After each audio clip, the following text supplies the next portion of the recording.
안녕하십니까. 이번 파트는 19장이고요. 갑오개혁 파트입니다. 지금 녹화 시간이 12시 15분인데요. 목이 좀 잠겼거든요. 자, 그래도 할 건 해야겠죠. 갑오개혁 한번 시작해 볼 겁니다. 사실 수업 때 다 하긴 했는데 여기 진짜 좀 중요한 사건들이 많이 나오죠. 그죠? 내용도 많이 중요한 것들도 양도 많고요.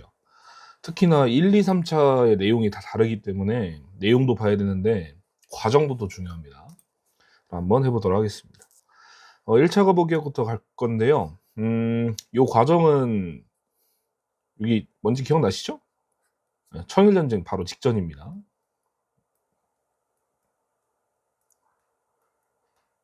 청일전쟁 직전에 일본군이 그 조선의 철군 요청을 거부하고 청나라한테 공동으로 내정 간섭하자고 했는데 청나라가 거부하니까 바로 경복궁을 무력을 동원해서 포위를 하죠. 그래서 이 사건을 뭐라고도 부른다고 했습니까? 갑오사변이라고 부른다고 했었죠. 그래서 쉽게 말하면 조선 정부를 손에 넣은 겁니다. 그래서 일본군은요, 김홍집 내각을 수립을 시켜놓고요. 내각이란 말이 좀 어려우면 정부라고 해도 상관은 없어요. 김홍집이 이끄는 내각이 만들어집니다. 거기다가 이제 고종 같은 경우에는 말을 잘 안 들으니까 흥선대원군을 섭정으로 앉혀놓고요. 사실 고종이 정치에 개입할 그런 상황도 아니었습니다. 자, 근데 섭정을 맡기긴 했는데 권한이 없죠. 바지사장입니다. 여튼 김홍집 내각이 알아서 했다 정도로 이해하시면 될 것 같습니다. 그러면 이때 당시는 개혁을 어떻게 추진을 하냐? 기구를 하나 설치하는데요. 예, 여기 나오는 군국기무처라는 기구를 설치를 합니다. 뭐 수업 때는 시간이 없어서 잘 못 봤는데 그림이 좀 퀄리티가 예, 그렇습니다. 하여튼 군국기무처로 개혁을 추진합니다. 굵직한 내용을 보자면요. 일단은 국내부라는 걸 설치를 하고요. 그다음에 과거제를 폐지하고 청나라의 연호를 쓰지 않고 개국기년이라는 새로운 연도를 세는 기법을 도입을 합니다. 사실 살펴보면요. 왕실사무랑 국정사무를 분리하기 위해 국내부를 설치한 건데 국내부는 왕실사무를 전담을 하는 기구입니다. 즉 이거죠. 옛날에는 왕이 모든 권한을 갖고 있었기 때문에 쉽게 말하면 왕의 집안일이 나랏일이 됐던 거거든요. 같은 거였거든요, 어떻게 보면. 즉 왕이 정치에 적극 개입을 할 수 있는 상황이었다라고 알면 되겠는데 근데 국내부를 두면서 왕실 사무를 똑 떼버린 겁니다. 그래서 국정사무 즉 정부가 추진하는 정책 그런 거에 대해서 왕실 즉 왕이 개입을 할 수가 없는 겁니다. 그래서 국정사무는 어디로 이임을 하냐면요. 아까 봤던 군국기무처랑 의정부가 아직까지 살아 있었거든요. 그래서 의정부랑 군국기무처가 같이 처리를 하게 됩니다. 그래서 국내부 설치는 의미가 뭐다? 왕권을 제한하는 조치였다라고 보시면 될 것 같습니다.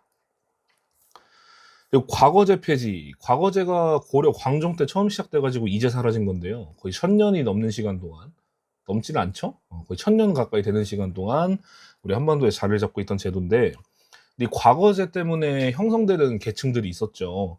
과거에 합격한 사람들, 또 그 사람들의 가문이 연이어서 과거에 합격을 하면서 관리로 진출을 하지 않았습니까? 즉 과거제가 폐지됐다는 얘기는 옛날부터 계속 나오던 문벌이 사라진 거랑 똑같은 겁니다. 문벌이 좀 어렵다? 그러면 쉽게 말하면 양반이 사라진 거예요. 사회의 특권 계층이 하나 사라진 거다라고 이해하시면 되겠습니다. 그 다음에 청나라의 연호를 쓰지 않는다라는 건 애초에 일본은 청나라가 조선을 갖고 있는 거를 싫어했잖아요. 그래서 연호를 쓰지 않는다라는 건 청나라에 대한 사대를 폐지한다는 겁니다. 대신에 개국기년이라는 자주적인 걸 쓰자 이렇게 해서 한 건데요. 개국기년은 말 그대로 나라를 오픈한 거를 시작으로 센다는 뜻이에요. 개국이 나라를 처음 연다는 뜻이니까요. 그래서 조선이 개국한 연대가 1392년이기 때문에 1894에서 이거를 빼잖아요? 그러면 이거 오타 났네요. 1895입니다. 95년에서 이제 뭐 하여튼 뭐 4년이든 5년이든 상관없긴 한데요. 하여튼 개국기념으로 환산을 하게 되면 503년에 해당하는 해입니다. 아 그러면 1392년은 개국 1년에 해당되는 그런 거겠네요. 그래서 개국기년을 새로 썼다라는 거. 그럼 경제 부분은 흩어져 있던 재정권을 어디로 통합을 하냐면 정부의 이제 탁지아문이라는 기구가 신설이 됐었습니다. 사실 여기도 깊이 들어가면 머리가 아픈데요. 사실 그 전까지는 여러 가지 관청들이 있었죠. 심지어 훈련도감에서까지도 화폐를 발행했었으니까. 그리고 뭐 당연히 재정을 관할하는 호조도 마찬가지고요. 즉 조선은 재정권이 분산돼 있었어요. 근데 그러다 보니까 돈이 흘러가거나 뭐 모자라거나 그런 걸 한눈에 파악하기 어려웠단 말입니다. 그래서 그거를 탁지야문으로 일원화시켰다. 효율적으로 재정을 운영하려고 했다라는 겁니다. 사회가 좀 중요한 게 많이 나옵니다. 뭐가 폐지됩니까 드디어? 예, 신분제가 폐지가 됩니다.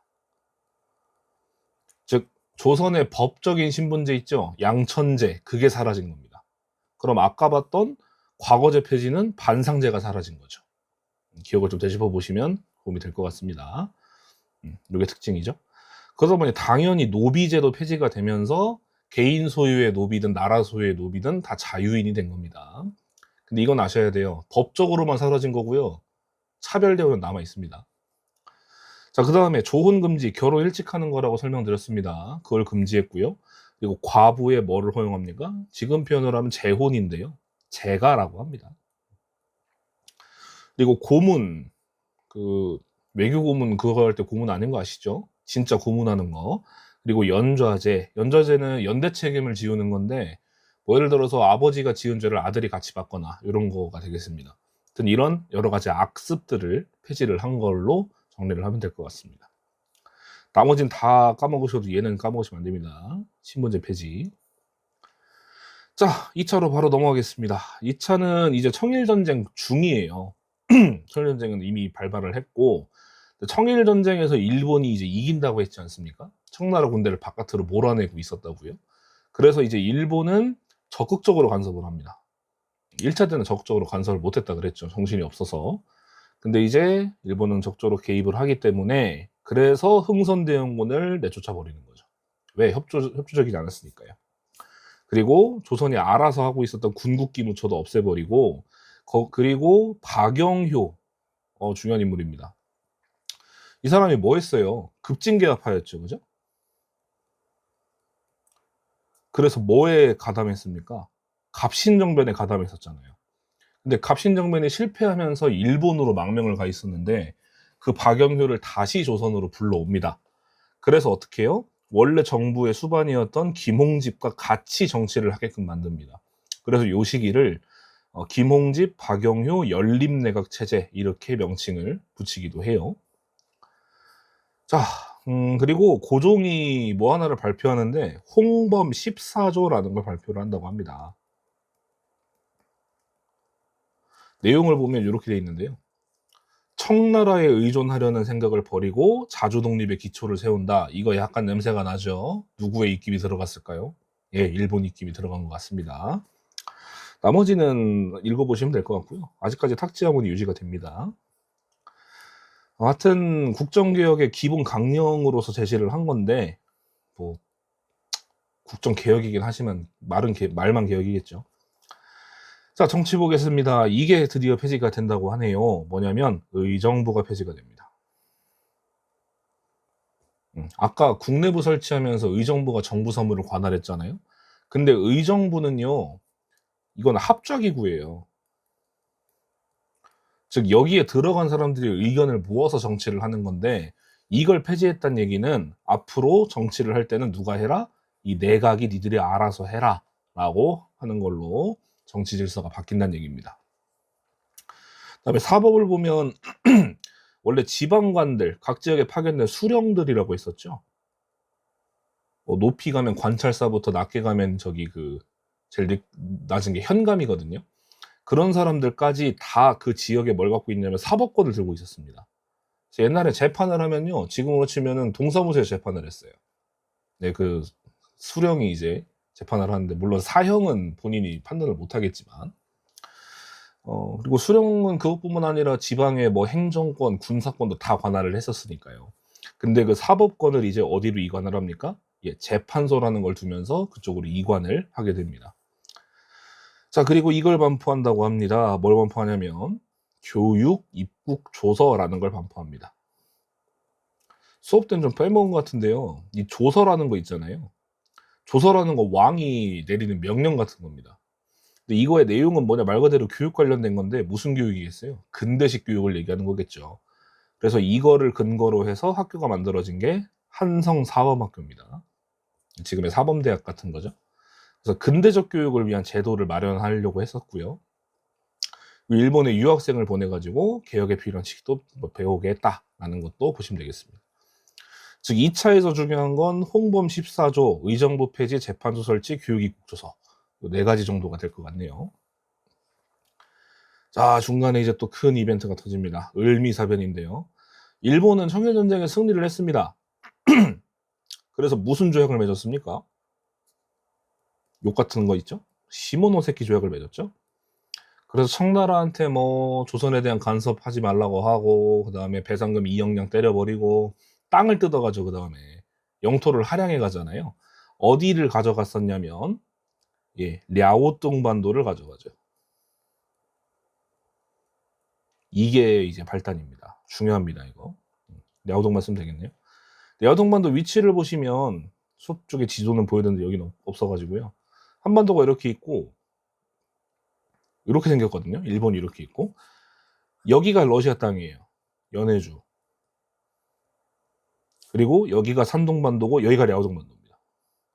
즉 여기를 일본이 먹는다는 얘기는 그 다음부터는 이 조선에 대한 주도권을 진다는 것뿐만 아니라 러시아랑 이제 대립을 하게 된다는 얘기예요. 그래서 당연히 러시아는 일본이 여기를 먹는 거를 받아들이지 않았겠죠. 그래서 러시아가 어떤 행동을 해요? 삼국 간섭이라는 걸 합니다. 말 그대로 세 개의 나라가 일본에다 간섭을 했다는 얘기인데 러시아가 프랑스하고 독일을 끌어들여 가지고 일본이 랴오둥 반도를 먹는 거를 포기하게끔 만든 사건입니다. 실제로 일본이 포기를 했고요. 왜냐? 이 세 명을 어떻게 상대해요? 그죠? 대신에 청나라가 일본한테 배상금을 더 주는 식으로 마무리를 하는데 이게 우리나라에 미친 영향은 뭐냐면 1, 2차 갑오개혁 때까지 일본의 힘이 셌잖아요. 근데 이때부터는 판세가 달라지는 거죠. 왜냐? 일본이 말 그대로 러시아한테 진 거잖아요. 그죠? 그래서 당연히 고종과 명성황후도 이걸 놓치지 않습니다. 애초에 고종은 옛날부터 러시아 끌어당기려고 그랬었고 그래서 러시아에 접근을 해서 일본을 밀어내려고 합니다. 즉 조선이 칠러 정책을 펴기 시작해요. 그럼 일본 입장에서는 큰일 났죠. 일단 랴오동반도 못 먹은 건 그렇다 치더라도 겨우 청일전쟁 이겨서 청나라 밀어냈는데 이제 러시아가 치고 들어오니까 거기다 하나 더 박영효 아까 일본이 심어놓은 사람이 있었죠. 어떻게 보면 이 사람이 이제 명성황후나 고종을 밀어내려고 쿠데타를 준비하다가 이렇게 발각돼 버려요. 그래서 박영효가 쫓겨나거든요. 그럼 더 이상 일본은 조선에 어떤 뭐 장치가 없는 겁니다. 그래서 일본이 선택한 최후의 수단이 뭡니까? 왕을 죽일 수는 없으니까 명성황후를 제거하자라는 걸로 선택을 하게 되는 거죠. 그래서 일본이 조선에 파견한 공사를 직전에 교체를 해요. 미우라 고로란 사람으로 바꾸는데 이 사람이 약간 무력파거든요. 그래서 이 사람은 이제 명령을 받아가지고 그 낭인들을 고용을 해서 명성황후를 야밤에 시해하게 됩니다. 작전명은 여우사냥이라고 말씀드렸습니다. 하여튼 을미사변은 그냥 명성황후가 죽은 것도 중요하지만 이게 중요하다고요. 이거. 이게 중요한 겁니다. 그래서 을미사변이 성공을 하니까 일본이 일으킨 게 성공을 하니까 다시 일본의 영향력이 강해지게 되는 거죠. 그러면서 추진한 게 이거죠. 을미개혁.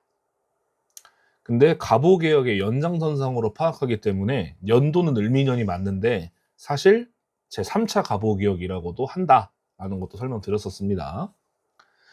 과정 을미사변 이후에 김웅집 내각이 다시 새롭게 구성이 되죠. 왜? 박영효가 쫓겨났으니까요. 그리고 일본의 영향력이 다시 강해지면서 일본이 훨씬 더 간섭을 많이 하게 됩니다. 그런 과정에서 추진이 된 거고요. 내용을 보면 달력이 바뀝니다. 뭘로 바뀌어요? 태양력. 양력을 쓰기 시작하고요. 근데 사실 이때부터 쭉 쓴 건 아니고 중간에 한번 안 썼어요. 그러다 다시 양력으로 돌립니다. 그리고 연호를 씁니다. 무슨 연호를 쓰냐면요. 건양이라는 연호를 쓰는데 별 의미 없어요. 태양력 쓴다 뭐 이런 뜻입니다.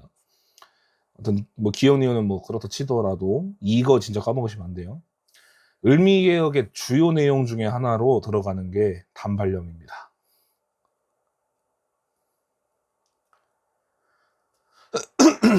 목이 좀 잠겼습니다. 단발령은 말 그대로 그 최양락 씨 단발이 아니고 상투를 자르라는 거잖아요. 즉 서양식의 머리로 바꾸라는 건데 교과서에 그 다음 장 보면 고종 사진 나오는데 서재필 씨 이게 단발이죠, 그죠? 원래 이렇게 돼가지고 상투가 이렇게 있어야 되는 거잖아요. 이걸 자르는 겁니다. 근데 물론 미관성 문제도 있겠지만 이 상투라는 거는 뭐냐면 성리학의 상징이란 말이에요. 원래 있던 그 조선 사람들의 질서라고요. 근데 그거를 이제 하지 말라라는 거니까 당연히 반발이 심할 수밖에 없죠. 그래서 아까 봤더니 을미사병과 더불어서 이 단발령 때문에 전국이 들끓습니다. 그래서 을미의병이 터지게 되는 것이죠. 이 맥락을 잘 짚으셔야 됩니다.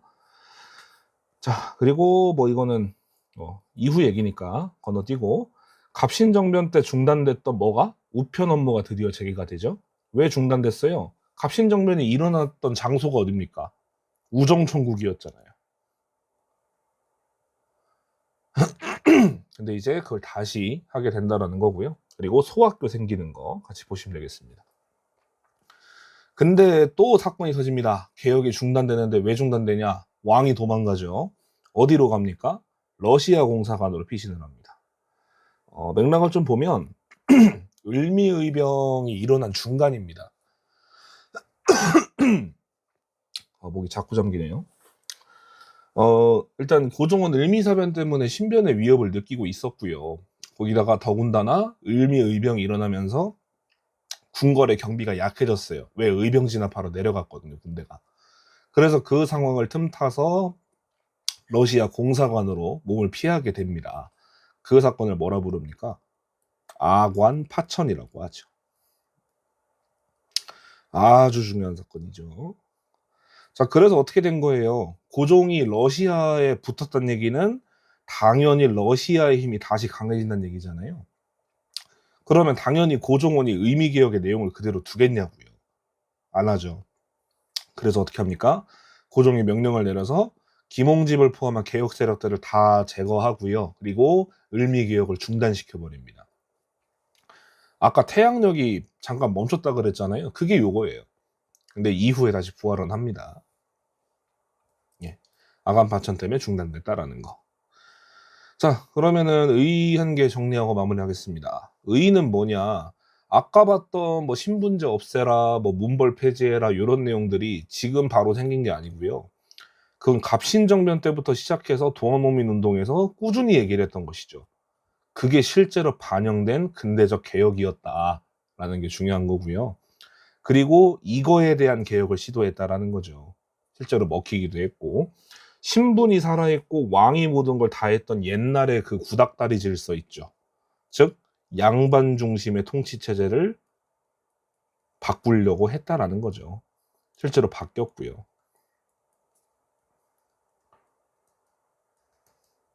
이 양반 중심의 통치 체제, 즉 성리학에 젖어 있던 그 질서를 1차 농민봉기, 동학농민운동의 기치였죠. 그거를 반봉건이라고 표현하는 겁니다.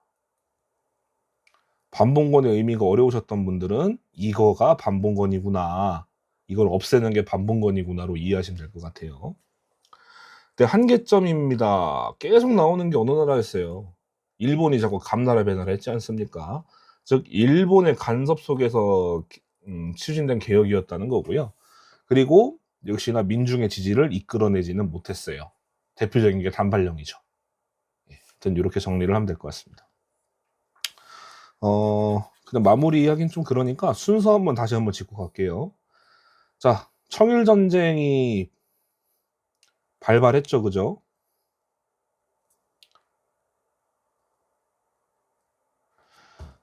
정확히 표현하겠습니다. 발발하기 직전이죠, 그죠? 발발 직전. 그 상황에서 추진된 게 1차 가보개혁입니다. 그리고 청일 전쟁에서 일본이 우세한 상황에서 추진된 게 2차 가보개혁이죠. 그리고 중간에 무슨 일 발생합니까? 삼국 간섭이 발생하죠. 그래서 일본 영역이 약해지니까 일본이 일으킨 사건이 을미사변이었고요.